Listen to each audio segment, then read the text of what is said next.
ತಳಕು ಗ್ರಾಮ ವಿಶೇಷವಾದಂತಹ ಒಂದು ಗ್ರಾಮ ಅನ್ನುವಂಥ ಕೀರ್ತಿಯನ್ನು ಕರ್ನಾಟಕದಲ್ಲಿ ಪಡೆದುಕೊಂಡಿದೆ.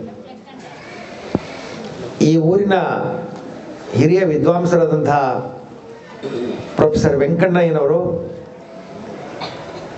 ಈ ಕನ್ನಡ ನಾಡಿನ ಪ್ರಥಮ ಪ್ರಾಧ್ಯಾಪಕರು ಅನ್ನುವಂಥ ಕೀರ್ತಿಗೆ ಪಾತ್ರರಾಗಿದ್ದಾರೆ.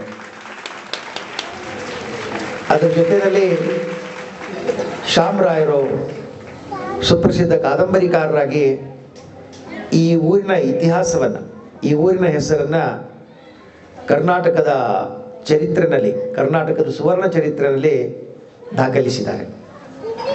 ಸೊ ಅಂತಹ ಒಂದು ವಿದ್ವಾಂಸರನ್ನು, ಸಾಹಿತಿಗಳನ್ನು, ಸಾರಸ್ವತ ತಪಸ್ವಿಗಳನ್ನು ಕೊಟ್ಟಂಥ ಊರು ಇದು. ಈ ಊರನ್ನು ನಾವೆಲ್ಲ ಈಸಿಯಾಗಿ ತೆಗೆದುಕೊಳ್ಳುವಂಗಿಲ್ಲ, ಗಂಭೀರವಾಗಿ ತಗೊಳ್ಬೇಕು. ಯಾರಾದರೂ ತಳಕಿನ ಬಗ್ಗೆ ತೆಳ್ಳಗೆ ಮಾತಾಡಿದರೆ ಹುಷಾರಂತ ಹೇಳಬೇಕಾಗ್ತದೆ.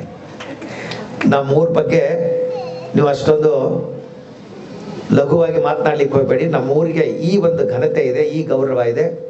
ನಮ್ಮೂರು ನಮ್ಮ ಹೆಮ್ಮೆ, ನಮ್ಮೂರು ನಮ್ಮ ಗೌರವ, ನಮ್ಮ ಊರು ನಮ್ಮ ಅಹಂ, ನಮ್ಮ ಊರು ನಮ್ಮ ಅಹಂ ಅಸ್ಮಿತೆ ಅನ್ನುವಂಥ ಲೆಕ್ಕದಲ್ಲಿ ಈ ಗ್ರಾಮದ ಕೀರ್ತಿ ಇದೆ.